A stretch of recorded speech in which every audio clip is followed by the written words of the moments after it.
ದೆಹಲಿಯಲ್ಲಿ ಪ್ರಧಾನಮಂತ್ರಿಗಳನ್ನು ನಿನ್ನೆ ಭೇಟಿ ಮಾಡಿದ್ದೇನೆ. ಯಾಕೆ ನಾನು ರಾಜ್ಯದ ಅಧ್ಯಕ್ಷನಾಗಿ 1 ವರ್ಷ ಕಳೆದ ನಂತರದಲ್ಲಿ ಭೇಟಿಯಾಗೋದಕ್ಕೆ ಅವಕಾಶ ಸಿಕ್ಕಿರಲಿಲ್ಲ.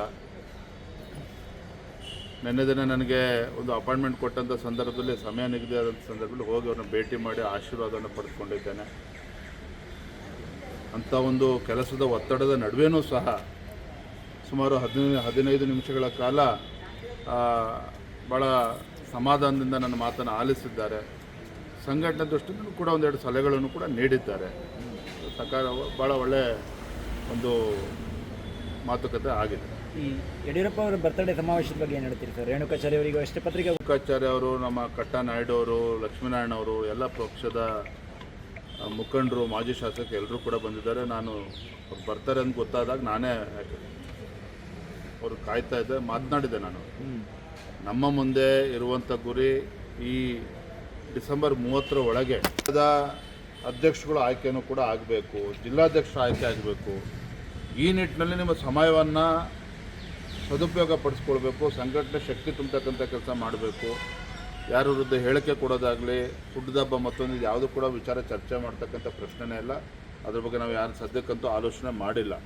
ಸಂಘಟನೆ ಬಲಪಡಿಸಬೇಕು, ಸಂಘಟನಾ ಪರವಾಗಿ ನಡೀತಾ ಇದೆ. ಆ ನಿಟ್ಟಿನಲ್ಲಿ ಎಲ್ಲರೂ ಕೂಡ ಸಹಕಾರ ನೀಡಬೇಕು ಅಂತೇಳಿ ಎಲ್ಲರೂ ಕೂಡ ನಾವು ವಿನಂತಿ ಮಾಡ್ತೀವಿ. ರಾಷ್ಟ್ರೀಯ ನಾಯಕರನ್ನ ಕೇಳ್ತೀವಿ, ಜೊತೆಗೆ ಯಾವುದು ಪ್ರಶ್ನೆನಲ್ಲ, ಇದು ಚರ್ಚೆನೂ ಆಗಿಲ್ಲ. ಇದ್ರ ಬಗ್ಗೆ ಚರ್ಚೆನೂ ಆಗಿಲ್ಲ. ಅದನ್ನು ಸ್ಪಷ್ಟಗೊಳಿಸಿದ್ದೇನೆ. ಸಂಘಟನಾ ಪರ್ವ ನಡೀತದೆ, ಅದ್ರ ಬಗ್ಗೆ ಚರ್ಚೆ. ಅದ್ರ ಬಗ್ಗೆ ನಾವು ಚರ್ಚೆನೇ ಮಾಡಿಲ್ಲ ರೀ. ಯಡಿಯೂರಪ್ಪನವರ ತಂದೆಯವರ ಹುಟ್ಟಿದಬ್ಬ ಆಚರಣೆ ಮಾಡಬೇಕಿದೆ, ಅದ್ರ ಬಗ್ಗೆ ನಾವು ಚರ್ಚೆನೇ ಮಾಡಿಲ್ಲ. ಹಾಗಾಗಿ ನಾವು ಅವರೆಲ್ಲರಲ್ಲೂ ಕೂಡ ವಿನಂತಿ ಮಾಡಿದ್ದೇನೆ. ಇದು ನಾಟ್ ಅ ಸಬ್ಜೆಕ್ಟ್, ಇವತ್ತು ಚರ್ಚೆನೇ ಇಲ್ಲ. ಅದು ಸಂಘಟನಾ ಪರ್ವ ಬಿಟ್ಟರೆ ಯಾವುದೂ ಕೂಡ ಚರ್ಚೆನೇ ಇಲ್ಲ. ಅದ್ರ ಬಗ್ಗೆ ಯಾರೂ ಕೂಡ ಚರ್ಚೆ ಮಾಡಬಾರ್ದು ಅಂತ ಹೇಳಿದ್ದೇನೆ. ಅದಕ್ಕೆ ನಾವು ಯೋಚನೆ ಕೂಡ ಮಾಡಿಲ್ಲ. ಯೋಚನೆ ಮಾಡಿದಾಗ ತಿಳಿಸ್ತೀನಿ. ಕೊನೆಯದಾಗಿ ಮೊನ್ನೆ ಯತ್ನಾಳ್ ಅವರು ಒಂದು ರಮೇಶ್ ಜಾರಕಿಹೊಳಿ ಒಂದು ಸ್ಟೇಟ್ಮೆಂಟ್ ಮಾಡಿದರು, 2ನೇ ಹಂತದಲ್ಲಿ ವಕ್ಫ್ ವಿರುದ್ಧದ ಹೋರಾಟವನ್ನು ನಾವು ಮಾಡ್ತೀವಿ ಅಂತ. ಅದ್ರ ಬಗ್ಗೆ ಏನು ಹೇಳ್ತೀರಿ ಸರ್? ಮಾಡಲಿಲ್ಲ, ಅವ್ರು ಏನು ಹೇಳಿದ್ರೆ ನನಗೆ ಗೊತ್ತಿಲ್ಲ. ಡಿಸೆಂಬರ್ 26, 27 ನಾನು ಹೇಳಿದಲ್ಲ, ನಾನು ರಾಜ್ಯದ ಅಧ್ಯಕ್ಷನಾಗಿ ನನ್ನ ಎಲ್ಲರಲ್ಲೂ ಕೂಡ ನಮ್ಮ ಪಕ್ಷದ ಎಲ್ಲ ಹಿರಿಯರಲ್ಲಿ ನಾನು ವಿನಂತಿಯನ್ನು ಕೂಡ ಮಾಡಿದ್ದೇನೆ. ಮೊನ್ನೆ ಶಾಸಕಾಂಗ ಪಕ್ಷದ ಸಭೆಯಲ್ಲೂ ಕೂಡ ನಾನು ಮಾತನಾಡಿದ್ದೇನೆ. ನಮ್ಮ ಮುಂದೆ ಇರತಕ್ಕಂಥ ಆದ್ಯತೆ ಸಂಘಟನಾ ಪರ್ವ, ಸಂಘಟನೆ ಬಲಪಡಿಸ್ತಕ್ಕಂಥದ್ದು. ಇದು ಬಿಟ್ಟರೆ ಯಾವುದೂ ಕೂಡ ವಿಚಾರಗಳಿಲ್ಲ. ವಕ್ಫ್ ವಿಚಾರ ಕೂಡ ಭಾಳ ಗಂಭೀರವಾಗಿರ್ತಕ್ಕಂಥ ವಿಚಾರ. ಸದನದಲ್ಲೂ ಕೂಡ ಅದನ್ನು ಪ್ರಸ್ತಾಪ ಮಾಡಿದ್ದೇವೆ. ಬಂಡ್ರಿದ್ದಾರೆ ಸರ್ಕಾರ. ಇದ್ರ ನಡುವೆನೂ ಕೂಡ ನಾವು ರೈತರ ಪರವಾಗಿ ನಿಲ್ತಕ್ಕಂಥ ನಮ್ಮ ಕರ್ತವ್ಯ ಇದೆ. ಅದ್ರ ಕಡೆನೂ ಕೂಡ ಗಮನ ಕೊಡ್ತೀವಿ. ಸಭೆಯಲ್ಲಿ ಮಾನ್ಯ ಗೃಹ ಮಂತ್ರಿಗಳಾಗಿರ್ತಕ್ಕಂಥ ಅಮಿತ್ ಶಾಜಿಯವರು ಸಂವಿಧಾನ ಶಿಲ್ಪಿ ಬಾಬಾ ಸಾಹೇಬ್ ಅಂಬೇಡ್ಕರ್ ಅವರ ಬಗ್ಗೆ ಹೇಳಿರುವಂಥ ಮಾತುಗಳನ್ನು ತಪ್ಪಾಗಿ ಬಿಂಬಿಸಿ ಕಾಂಗ್ರೆಸ್ ಪಕ್ಷದವರು ಅದನ್ನು ವಿಡಿಯೋ ಎಡಿಟಿಂಗ್ ಕೂಡ ಮಾಡಿಸಿ ಅಮಿತ್ ಶಾಜಿ ಅವರ ಬಗ್ಗೆ ತಪ್ಪಾಗಿ ಬಿಂಬಿಸ್ತಕ್ಕಂಥ ಕೆಲಸ, ಒಂದು ಷಡ್ಯಂತ್ರ, ಒಂದು ಪಿತೂರಿ ಇವತ್ತು ಕಾಂಗ್ರೆಸ್ ಪಕ್ಷದವ್ರು ಮಾಡ್ತಾ ಇದ್ದಾರೆ. ನಾನು ಕಾಂಗ್ರೆಸ್ ಪಕ್ಷದ ಅಧ್ಯಕ್ಷ ಆಗಿರ್ತಕ್ಕಂಥ ಮಲ್ಲಿಕಾರ್ಜುನ್ ಖರ್ಗೆ ಅವರಿಗೆ ನಾನು ಕೇಳೋದಕ್ಕೆ ಇಚ್ಛಪಡ್ತೇನೆ.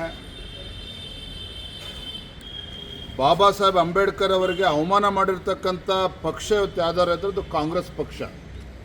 ಕಾಂಗ್ರೆಸ್ನವ್ರು ಇವತ್ತು ಬಾಬಾ ಸಾಹೇಬ್ ಅಂಬೇಡ್ಕರ್ ಅವರಿಗೆ ಅವಮಾನ ಮಾಡಿರ್ತಕ್ಕಂಥದ್ದು. ಯಾವತ್ತೂ ಕೂಡ ಅವರಿಗೆ ಗೌರವನ ಕೊಡ್ತಕ್ಕಂಥ ಕೆಲಸ ಕಾಂಗ್ರೆಸ್ನವ್ರು ಮಾಡಲೇ ಇಲ್ಲ. ಚುನಾವಣೆಯಲ್ಲಿ ಸೋಲ್ಸಿದ್ರಿ, ಲೋಕಸಭಾ ಚುನಾವಣೆಯಲ್ಲಿ ಸೋಲ್ಸಿದ್ರಿ. ಏನು ಸಂವಿಧಾನ ಶಿಲ್ಪಿ ಅಂತೇಳಿ ಇವತ್ತು ಕಾಂಗ್ರೆಸ್ನವ್ರು ಇವತ್ತು ಅವ್ರ ಬಗ್ಗೆ ಮಾತನಾಡ್ತಾರೆ. ಬಾಬಾ ಸಾಹೇಬ್ ಅಂಬೇಡ್ಕರ್ ಅವ್ರ ಬಗ್ಗೆ ನಿರಂತರವಾಗಿ ಅವ್ರಿಗೆ ಅವಮಾನ ಮಾಡಿರ್ತಕ್ಕಂಥದ್ದು ಕಾಂಗ್ರೆಸ್ ಪಕ್ಷದವರು. ಇವತ್ತು ಬಾಬಾ ಸಾಹೇಬ್ ಅಂಬೇಡ್ಕರ್ ಅವ್ರ ಬಗ್ಗೆ ಮಾತನಾಡ್ತಕ್ಕಂಥ ಒಂದು ಯೋಗ್ಯತೆಯೂ ಕೂಡ ಇವತ್ತು ಕಾಂಗ್ರೆಸ್ ಪಕ್ಷ ಉಳಿಸ್ಕೊಂಡಿಲ್ಲ. ಅದರ ಬದಲಾಗಿ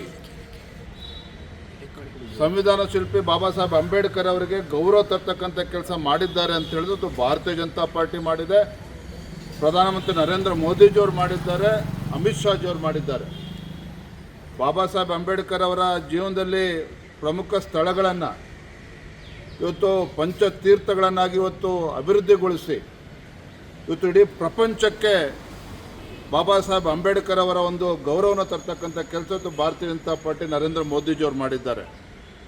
ಇದನ್ನು ಬಿಟ್ಟು ಇವತ್ತು ಕಾಂಗ್ರೆಸ್ ಅವರೇನು ಪಿತೂರಿ ಷಡ್ಯಂತ್ರ ಮಾಡ್ತಾ ಇದ್ದಾರೆ. ನೆನ್ನೆ ನೋಡಿದ ಸನ್ಮಾನ್ಯ ಸಿದ್ದರಾಮಯ್ಯನವರ ಟ್ವೀಟನ್ನು ಕೂಡ ನಾನು ಗಮನಿಸಿದ್ದೇನೆ.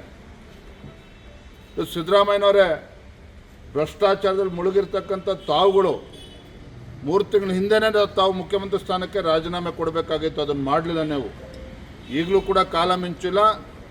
ಮುಖ್ಯಮಂತ್ರಿ ಸ್ಥಾನಕ್ಕೆ ರಾಜೀನಾಮೆ ಕೊಟ್ಟು ನಿಜವಾಗ್ಲೂ ಕೂಡ ನೀವು ಪ್ರಾಮಾಣಿಕರಾಗಿದ್ದರೆ ಇವತ್ತು ಒಬ್ಬ ದಲಿತರನ್ನು ಮುಖ್ಯಮಂತ್ರಿ ಮಾಡೋದಕ್ಕೆ ಅವಕಾಶ ಮಾಡಿಕೊಡಿ. ಅದನ್ನು ಬಿಟ್ಬಿಟ್ಟು ಈ ರೀತಿ ರಾಜಕೀಯ ಷಡ್ಯಂತ್ರ ಮಾಡ್ತಕ್ಕಂಥದ್ದು, ಬಾಬಾ ಸಾಹೇಬ್ ಅಂಬೇಡ್ಕರ್ ಅವ್ರ ಹೆಸರನ್ನು ದುರುಪಯೋಗ ಮಾಡ್ಕೊಳ್ತಕ್ಕಂಥದ್ದು ಈಗಲಾದರೂ ಬಿಡಿ. ದೇಶದ ಜನ ನಿಮ್ಮನ್ನು ಕ್ಷಮಿಸೋದಕ್ಕೆ ಸಾಧ್ಯ ಇಲ್ಲ.